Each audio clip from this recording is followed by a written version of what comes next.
So today's outrageously exciting video will feature a few things. It will feature nostalgia, it will feature perhaps some science, and it will most definitely feature heavy metal and the young teenage obsession. It's a good night for it. And 3 relatively amusing stories. So first to the science.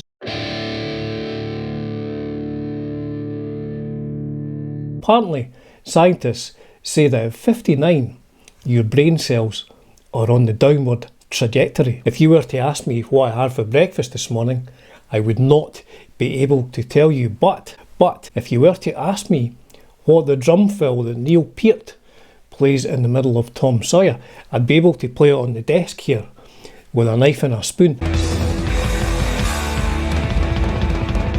And I'm not even a drummer. So what is the scientific reason behind you always looking back to the time when you were sort of 13, 14, those formative teenage years? Well, psychologists actually have a term for it, and it is reminiscence bump, explaining that the majority of adults prefer music that was popular during their adolescence. So apparently the music that we bond with when we're 13, 14 gets hardwired into our brains because of all those raging teenage hormones. Tell her to take off her bra. Take off your brassiere. Concentrate, you bastards, concentrate. Crazy stuff, eh? Crazy stuff.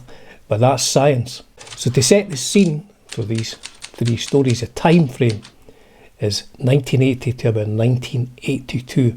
There are 3 characters and there are 3 bands. So the 3 characters are a guy called Dunsey. His favourite band, the band that he obsessed over in 1980, was Rush. That was his #1 band then. Now the second character, we'll call him Percy. Not his real name, but like I said, I'm going to protect the guilty here. Percy, and he was all about the Led Zeppelin.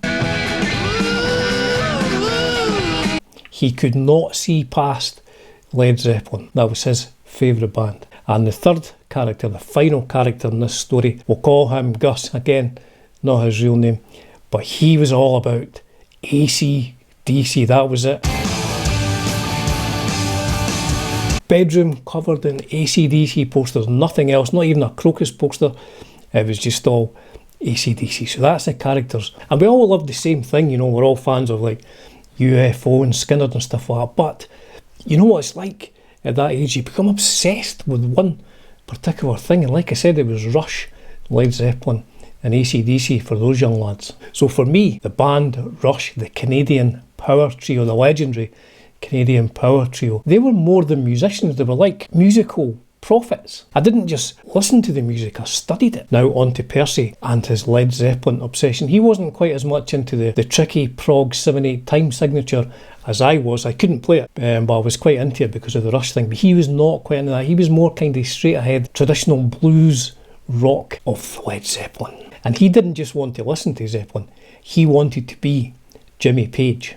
Percy, all about Led Zeppelin, wanted to be Jimmy Page. That was it. He went around his house, Zeppelin was blaring from the stereo, assuming his mum and dad weren't in. Obviously if his mum and dad were in, it was turned down a little bit. You know what it's like in those days, you don't get away with too much noise. And the first guitar that Percy got was of course a Les Paul copy, cheap Les Paul copy. I'm sure he stole a violin bow out of our music class to go home and practice in the house. Probably sounded like a cat being forced through a lawnmower, but you know, he was happy, that was the main thing. Now on to Gus, finally on to Gus. Now, if I was like the intellectual being into Rush and Percy was the mystic being into Zeppelin, Gus was the unadulterated rocker. He was all about the bad boy boogie of AC/DC. So story 1, Rush and Dunsey.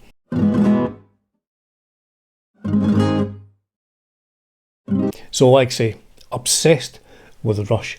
Rush announced that they're playing at the Ingleson Exhibition Centre, I think it was called then, in November of 1981. So the 3 of us get tickets. Never been so excited my whole life up to that point. Get the bus out there, hang about for ages so we can get in early and get done in front. And it was honestly a magical experience. So it would have been, I guess, it would have been Moving Pictures Tour or Exit Stage Left Tour as it was known in Europe. So unbelievable. At the end of the gig, when I'd recovered, you know, we get excited and it's like, oh guys, how good was that? Because that was fantastic. So what I'll do is I'll show you a picture of the outskirts of Ingleton Exhibition Centre, as it is now, but it was very similar back in 1981. So it's at the side of Edinburgh Airport, so I guess they're quite security conscious, and there's a massive big fence goes all the way around. So we come out the hall, and the lads say to me, we have to go back up this road and get to the main road there, because Percy's dad was picking us up. This is before mobile phones, so we couldn't check where it was. And Percy says he said he's meeting us along the road there at the end of the fence. And I says, oh, it's fine. What we can do is there'll be a gate. There'll be a gate at the end of that fence. And they said, you sure? I was like, well, there's no way there wouldn't be a gate. For goodness sake, how are people going to get out? So while the other, 9,000 people, 9,000 Rush fans were all walking the proper way out of the sort of exit and onto the main road, these three clowns, in the pitch black, obviously, because it's Scotland and it's November, I think it was raining as well, walk all the way to the end of this fence. And now all the way along they're saying, are you sure there's a gate, Dunsey? I was going, of course there's a gate. Of course there's a gate. And then we get to the very end, and it's like, fuck, there's no gate. What are we going to do? Now, I think at that point, there was bad wire at the top as well. So I says, well, we can't walk all the way back, because your dad's meeting us. And then I'm sure at that point, Percy's dad came pulling up. So he's like, what are you doing over there? And they're like, oh, I'll be okay, we'll climb over it. So meanwhile, all the other Rush fans who came out the right way, the sensible people, they're all walking along the road, as these three teenagers are like trying to scale, it's like escape for colditz, over the fence, and what an embarrassment. So Percy's dad's shouting, oh, come on guys, hurry up, I'm double parked on the road here, I'm going to get in trouble. All these other Rush fans are going, look at those three fucking idiots, as we're trying to scale over this huge fence with barbed wire on the top. Then I think it was me, one of us got stuck on ripped the jeans, and everybody's like, clowns, arseholes. But finally we got over, and we got into the car, but man, oh man, what talk about embarrassment. Jeez, so from now on I always use the proper exit whenever I go anywhere. So Percy and Led Zeppelin, man, this is...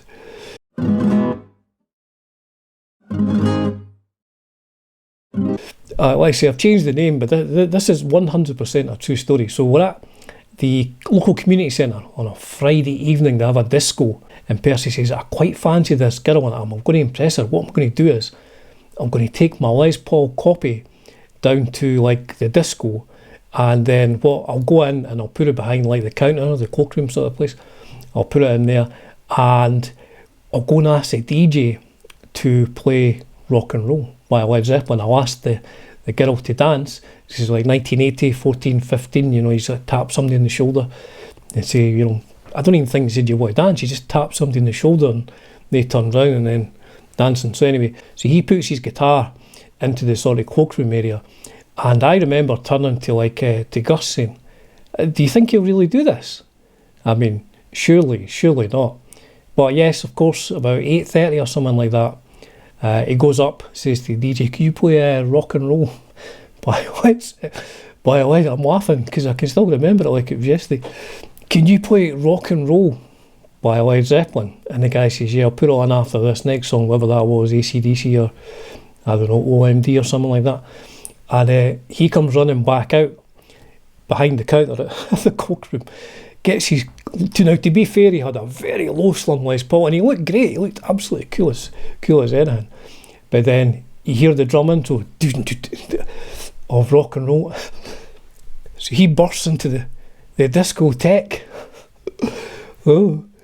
Taps the girl on the shoulder as Zeppelin come blaring through the disco PA, and she turns round expecting to just have a little boogie, and there's Percy giving it large with the Les Paul copy, as me and Gus are like standing at the door going, fuck, oh man. How did that end? I'm not really sure how it ended. He didn't get arrested or anything like that, but it was just one of these moments, cringe, oh man. But all's fair in love and war. So on to story 3. We're at the AC/DC story, and we're talking about Gus, not his real name.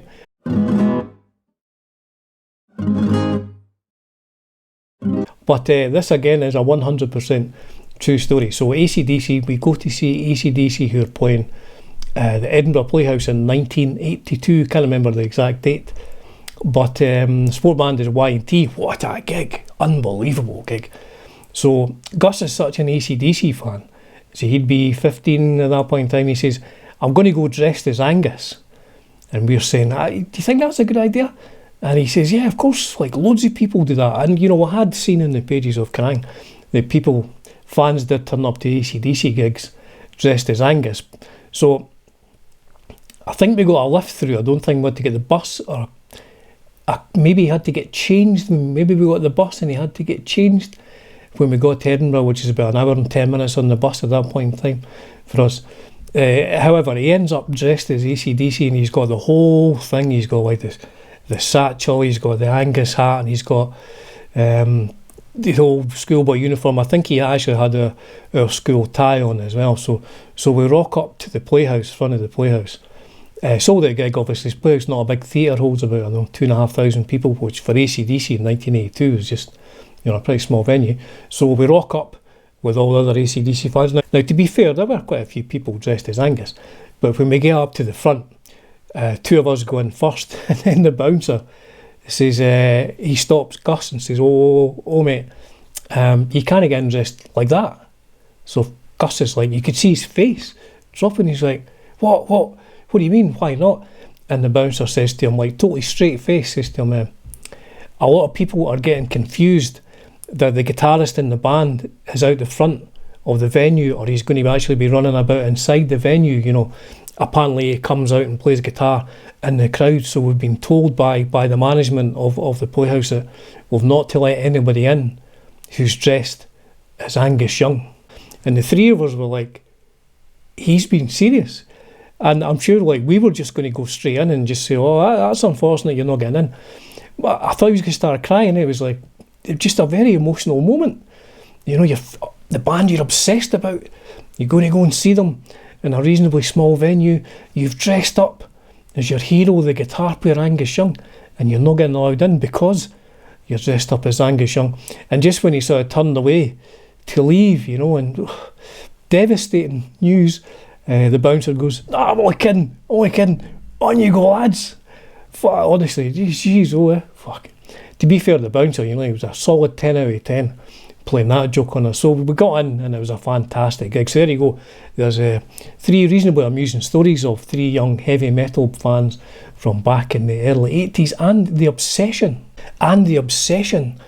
with bands, you know, that teenage obsession. You could not see past that band. You love loads of things, but you're obsessed about the one band. So I'd be interested to hear your thoughts on this. Who were you obsessed with? Your first sort of band, like you would have liked a lot of different things, but who was the first band that sort of resonated with you, that still resonates with you as much to this day? I'd be interested in hearing about that. I'd be interested in some sort of embarrassing stories as well, connected with that obsession. As ever, it's a privilege and a pleasure bringing you content on Dunsi's Guitar World, or in this particular instance, Dunsi's Talking Shite World. Cheers for now.